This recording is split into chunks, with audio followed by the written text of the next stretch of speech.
students, this is our second lecture on psychology for BS students first semester. Let's start it.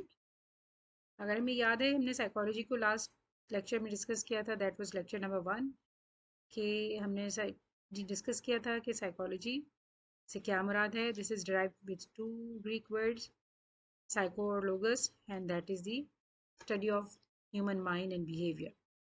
Today we are going to discuss what are the schools of thought in psychology, and there are almost 7 to 8 schools of thought. We'll try to cover all of them today. If not, then at least we'll distribute it into we'll shift it into our next lecture. Let's start it. Basic school of thought से क्या मुराद है? Schools of thought क्या मतलब है? Actually होता है कि people having same ideas and beliefs join together and think about the method of psychology is called schools of thought. अगर आप साइकोलॉजी को हटाएं वैसे ही पूछें जनरली स्कूल्स ऑफ थॉट या स्कूल ऑफ थॉट से मुराद होती है स्कूल यानी ग्रुप. किसी भी देखें किसी भी फील्ड में कुछ ख़ास किस्म के लोग होते हैं जिनका एक ही नज़रिया होता है, एक ही मानना होता है. जब हम एक ही फील्ड में रहते हुए कुछ ग्रुप्स होते हैं, जैसे आपकी क्लास में भी कुछ ग्रुप्स होते हो सकते हैं एक तरह का सोचने वाले, उन लोगों को हम स्कूल्स ऑफ थॉट कहते हैं. So the people having same idea and beliefs join together and think about the method of psychology. Method of psychology is very important. Psychology हम कौन सा method apply करें, methods भी हम इंशाल्लाह next lectures में करेंगे. तो basic चीज़ हमारी ये बनती है methods of psychology के method हमारा क्या होगा psychology का, उसकी base पर कुछ लोगों के groups बन जाते हैं, उनको हम कहते हैं schools of thought. And in psychology there are 7 schools of thought. There are 7 schools of thought. For example, structuralism, functionalism, gestalt psychology, behaviorism, psychoanalysis, humanism, and cognitive psychology. These schools are the perspectives of groups of experts. Schools का मुराद आप लें कि group है, कोई एक group है जिसमें कुछ एक्सपर्ट्स लोग हैं who share common characteristics of opinion, जो एक तरह की सोच रखते हैं और आउटलुक ऑफ अ डिसिप्लिन. किसी भी फील्ड को एक तरह से सोचते हैं और एक तरह से देखते हैं, जिनका मानना कुछ एक है, बिलीफ, सोशल, कल्चरल और आर्ट मूवमेंट, और एक तरह से ही सोचते हैं, that is called psychology. So there are 7 schools of psychology. These 7 schools of psychology offer various viewpoints. ये एक अलग तरह का नज़रिया, इनमें थोड़े थोड़े से डिफरेंसेस हैं, बेसिक चीज़ सबकी एक ही है. To understand human life, here is a breakdown of all 7 schools. These are, at first, there is structuralism. What is structuralism? Structuralism focuses on relationship of contrast between elements in a conceptual system that reflect patterns underlying a superficial diversity. एक German psychologist थे, philosopher थे, professor William want. उन्होंने dedicate किया था, उनकी अपनी life में काफ़ी सारे एक्सपेरिमेंट किए थे. आज उन्हें माना जाता है कि आज उनके जितने भी एक्सपेरिमेंट्स हैं उन सबको मिला के हम कहते हैं that is structuralism. German psychologist professor William Wundt in 19th century में उन्होंने कहा था, started a research laboratory with the goal of breaking consciousness. उन्होंने अपनी लेबॉर्ट्री में बाकायदा डिस्कस किया था कि कॉन्शियसनेस जो है इनटू मैनेजेबल चंक्स, उनको कुछ चंक्स में रखा जा सकता है, ब्रेक किया जा सकता है, दैट कुड बी मेजर्ड, और फिर उसके बाद हम उसे मेजर कर सकते हैं, स्टडी कर सकते हैं by understanding structural components. Structure से मुराद ही है स्ट्रक्चरल, उसकी साख्त के तौर पे हम कॉन्शियसनेस को पढ़ें. Wundt hope to uncover how the mind operated as a whole, और फिर बजाय इसके कि हम पूरे माइंड, ह्यूमन माइंड को हम स्टडी करें, उससे हम ह्यूमन माइंड्स को छोटे छोटे कंपोनेंट्स में रखते हैं और फिर हम उसे स्टडी करते हैं. तब जाके हमें समझ आती है कि mind operated as a whole, कि माइंड पूरा किस तरह से काम करता है. इसलिए हम उसे स्ट्रक्चरल कंपोनेंट कहते हैं या स्ट्रक्चर कहते हैं, और उस नज़रिए को हम स्ट्रक्चरलिज्म कहते हैं. जो भी इस तरह सोचने वाले हैं विलियम वोन्स की तरह कि जी हाँ, कॉन्शियसनेस पूरे माइंड को समझने के लिए कंपोनेंट्स रखे जाएं और स्ट्रक्चरल कंपोनेंट्स कॉन्शियसनेस के पढ़े जाए तो हमें पूरा ह्यूमन माइंड समझ आएगा, वो सब ज्वाइन करते हैं स्ट्रक्चरलिज्म को. इस तरह से स्ट्रक्चरलिज्म स्कूल्स ऑफ थॉट में आता है और सारे ग्रुप के मेंबर्स कहलाएंगे कि these all are from structuralism point of view. Next है हमारे पास A key tenet of Wundt's structuralism was introspection. और एक और इम्पॉर्टेंट इनका पॉइंट था कि introspection. Introspection means That is a process of trying to isolate the individual components of perception in order to understand consciousness. कोई इंसान किस तरह सोचता है, किस तरह वो पूरी दुनिया को देखता है, उसकी क्या लुक, क्या नज़रिया है, परसेप्शन कैसी है उसकी। जब हम उसकी परसेप्शन को समझेंगे तो हमें उसका कॉन्शियसनेस समझ आएगा, तब जाके हम उसका शऊर और लाशऊर को समझ सकेंगे। जब हमने उसके शऊर को समझ लिया तो हम उसके माइंड को समझ सकेंगे। तो ये इनकी स्ट्रक्चरलिज्म की एक की पॉइंट थी। For instance, participants in a lab might be asked to describe the experience of viewing a single colored tile. देखिए, परसेप्शन का मतलब है देखना, कि आप एक ही चीज़ को मुख्तलिफ लोग मुख्तलिफ तरीके से देखते हैं। तो उनका देखने का आउटलुक क्या है, उनका परसेप्शन क्या है। एक इन्होंने लेबोरेटरी में एक्सपेरिमेंट किया कि पार्टिसिपेंट सारे लैब में बिठाए और उसके बाद उन्होंने कहा कि सिंगल कलर है टाइल का, ब्लैक या ब्लैक वाइट। तो उसमें coloured viewing a single colored tile or a black spot on a piece of paper, एक उनको कलर टाइल दिखाया या फिर एक ब्लैक स्पॉट दिखाया पीस ऑफ पेपर पर। Eventually structuralism faded in favour of functionalism which is up next. उसके बाद उन्होंने इस लैब से मतलब कि उनका फिर जाके उनके कंक्लूजन ये निकला कि जब आप लोगों को जब आपके किसी के माइंड समझना चाहते हैं, डायरेक्ट कॉन्शियसनेस नहीं बल्कि उसकी परसेप्शन समझें कि वो लोगों और चीज़ों को कैसे देखता है। जब आप परसेप्शन समझेंगे, अगर उसके परसेप्शन में नेगेटिविटी पाई जाती है तो यानी कॉन्शियसनेस में भी नेगेटिविटी है और फिर उसके माइंड में भी नेगेटिविटी है। इस तरह उन्होंने स्ट्रक्चरलिज्म को या छोटे छोटे कंपोनेंट्स में इंसान के माइंड को ब्रेकअप करके उनके एक्सपेरिमेंट्स के ज़रिए इस नतीजे पे पहुंचे और इस तरह उन्होंने समझा। फिर नेक्स्ट जो हमें मिला है school of thought, that is functionalism. वो इसी पे बेस करता है कि स्ट्रक्चरलिज्म के बाद जब हम थोड़ी छोटी सी स्ट्रक्चर से उनका माइंड समझ लेंगे, फिर हम उसके माइंड का फंक्शन समझेंगे। So the next is function. Next हम जब उसका फंक्शन समझेंगे तो हमें और ज़्यादा उनकी ह्यूमन माइंड का समझ में आएगा। So the next is functionalism. देखिए, इन दोनों वर्ड्स को ज़रूर समझना चाहिए। स्ट्रक्चर का मतलब है बनावट, उसकी साख्त समझें। साख्त से मुराद है कि उसकी ह्यूमन माइंड के कंपोनेंट को या छोटे से हिस्से को समझें। फंक्शन से मुराद होता है उसका काम करना, उसके काम करने की सलाहियत कैसी है। वो लोग जो काम करने की सलाहियत को समझते हैं दे आर कॉल्ड फंक्शनलिस्ट, और उस अप्रोच को हम कहते हैं functionalism. Functionalism as a school of thought. दूसरा ग्रुप जो था वो समझता था कि functionalist believe that the learning process was aided by consciousness, कि हमारे शऊर में कोई ऐसी चीज़ है जो हमारे लर्निंग प्रोसेस में मदद देती है और ऐड करती है। The study of functionalism also deals with personality, और फंक्शनलिज्म से ही हमारी शख्सियत बनती है, इंटेलिजेंस, जहानत and other practical problems related to the field of education. कोई भी इंसान जो हम किसी भी फील्ड ऑफ एजुकेशन में किसी भी तरह की परफॉर्मेंस देता है, प्रैक्टिकल प्रॉब्लम्स को सॉल्व करने की, या इंटेलिजेंस या जहानत या शख्सियत, सब कुछ बनता है उसका स्टडी ऑफ फंक्शनलिज्म, कि उसका माइंड फंक्शन कैसे करता है। उसके माइंड की फंक्शनिंग पर ये डिपेंड करता है। The functionalist is interested in the learning process because the learning process one of the means of adjustment of man to the environment where he lives. और इन सारी चीज़ों में एजुकेशन एक बड़ा इंपॉर्टेंट उन्होंने समझा था कि एजुकेशन जो है बहुत एक इम्पॉर्टेंट सब्जेक्ट है, और उसको बच्चे कैसे या लर्नर्स उसको कैसे रिस्पॉन्स करते हैं, उस हवाले से इन सब ने स्टडी किया था साइकोलॉजी को। कि by learning process one of the means of adjustment, के लर्निंग प्रोसेस से ही एक इंडिविजुअल अपने एनवायरनमेंट के साथ एडजस्टमेंट बनाता है जहाँ पर वो रहता है।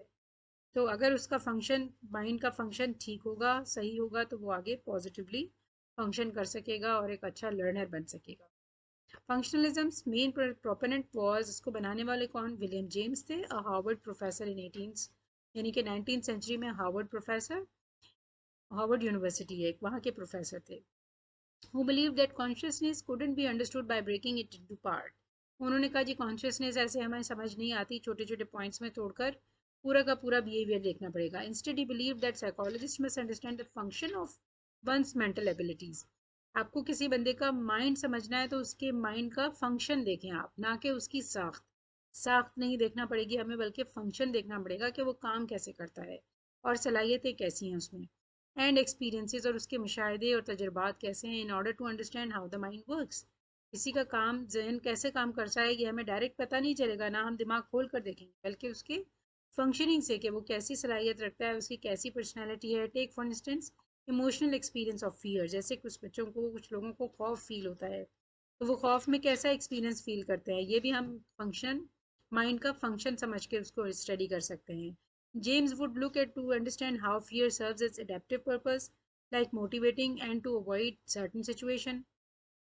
जेम्स ने कहा कि अगर कोई फियर महसूस करता है तो वैसी सिचुएशन में जाना पसंद नहीं करेगा या अवॉइड करेगा, rather than focusing on the experience of fear itself as a structuralist would behave.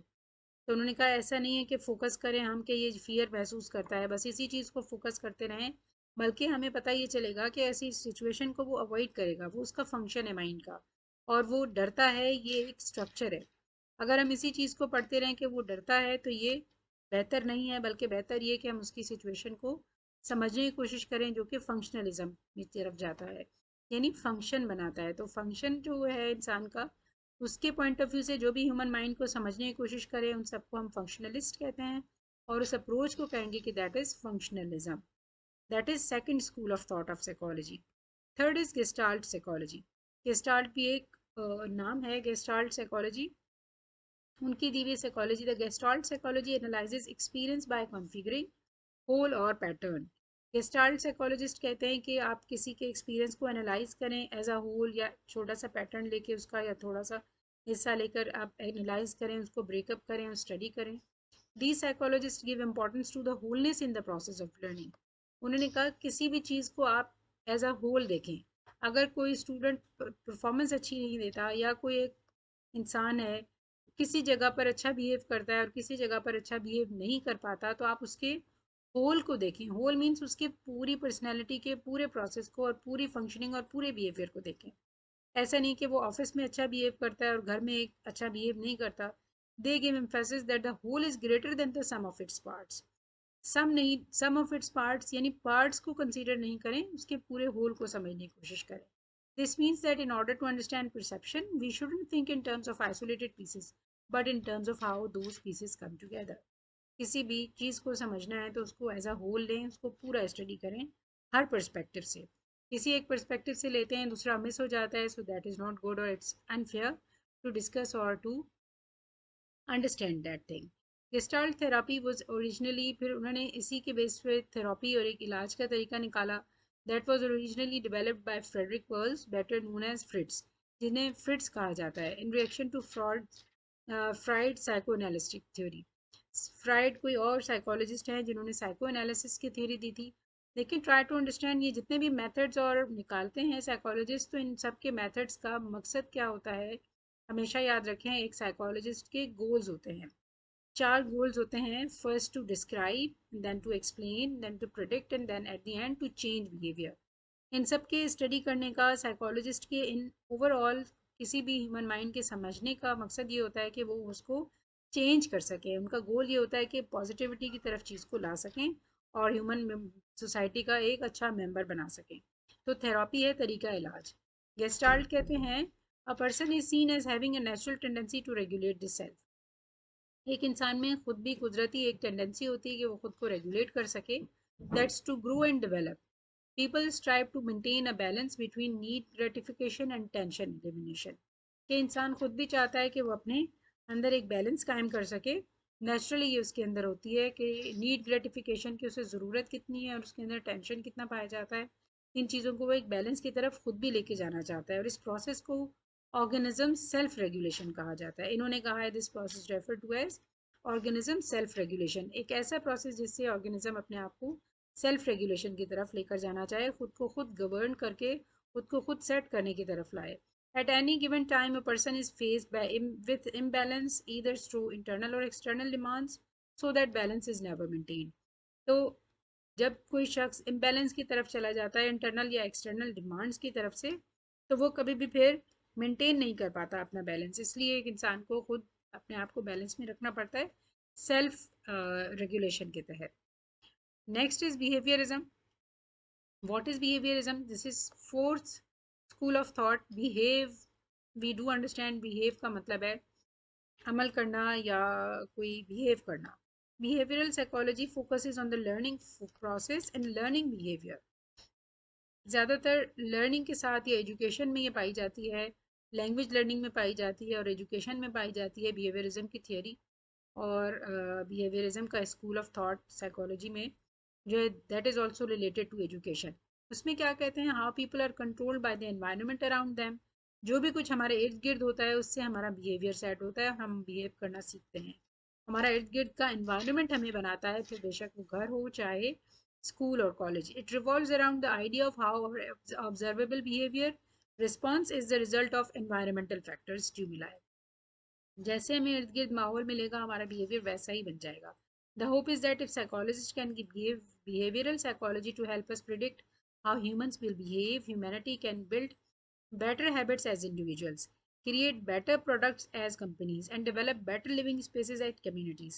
कहते हैं कि सोसाइटी को एक अच्छा एनवायरनमेंट प्रोवाइड करना चाहिए, जैसे कंपनीज को कोई अच्छी बेटर प्रोडक्ट्स जैसे देती हैं कोई कंपनीज, इसी तरह जब हमारी पूरी सोसाइटी एज अ होल और कम्युनिटी एज अ होल किसी इंडिविजुअल या एक इंसान को अच्छा बिहेवियर देते हैं, तो अच्छा इन्वायरमेंट देते हैं, तो ऑटोमेटिकल उसका बिहेवियर जो है वो अच्छा हो जाता है। So that is on the part of community और society. This is the saying और थॉट ऑफ बिहेवियरिज्म। बिहेवियरिस्ट सोचते हैं कि एनवायरनमेंट को अच्छा करने से इंसान का बिहेवियर ऑटोमेटिक अच्छा हो जाता है और पॉजिटिव हो जाता है। जो जॉन बी वॉटसन थे इनके बिहेवियरिज्म के प्रोपोनेंट। उन्होंने कहा था is usually credited as the founder of behaviourism. John behaviourism के बनाने वाले जॉन बी वॉटसन। ये चीज़ें आपको याद रखनी है ताकि आपको क्विज में अपने एमसीक्यूज में आपको हेल्प मिले। John B Watson is the founder of behaviorism. With this publication of behaviorism in 1925, being a seminal moment in the field and one of the earliest behavioral psychology books, Watson believed that classical conditioning was both necessary and sufficient to describe and count for all instances of learning across all species। तमाम जानवर और इंसान समझ सकते हैं और अच्छी चीज़ पढ़ सकते हैं और समझ सकते हैं और लर्न करते हैं जब उन्हें अच्छी तरह कंडीशनिंग मिलती है, एनवायरनमेंट आगे पीछे अच्छा मिलता है, क्लासिकल कंडीशनिंग बार बार उनको पढ़ाया जाता है, बताया जाता है और सिखाया जाता है, तो जानवर हो या इंसान वो अच्छी तरह से उस चीज़ को लर्न करते हैं। Some 25 years later B F Skinner दूसरे एक्सपर्ट थे या स्कॉलर रिसर्चर्स थे। उन्होंने डेवलप किया था theory and principles of operant conditioner. Operant conditioning में भी यही था जैसे क्लासिकल कंडीशनिंग में, कि जब हम अच्छी तरह बच्चे को सिखाते हैं ऑपरेंट कंडीशनर और उसको आइडियल माहौल देते हैं, ऑपरेंट कंडीशनिंग से that behaviours that are reinforced are more likely to occur, but reinforcement can become a complex proposition. यानी रीइंफोर्समेंट का मतलब है रिपीटेशन। जब आप किसी बच्चे को कोई चीज़ सिखाना चाहते हैं और रिपीट करके उसको बार बार बताते हैं, तो वो उसके साथ अच्छी तरह सीख सकता है। Ultimately behavioural approach to psychology rejects the idea that people have free will and that the environment determines all of our behavior. Its greatest strength is its ability to clearly observe and measure behaviors।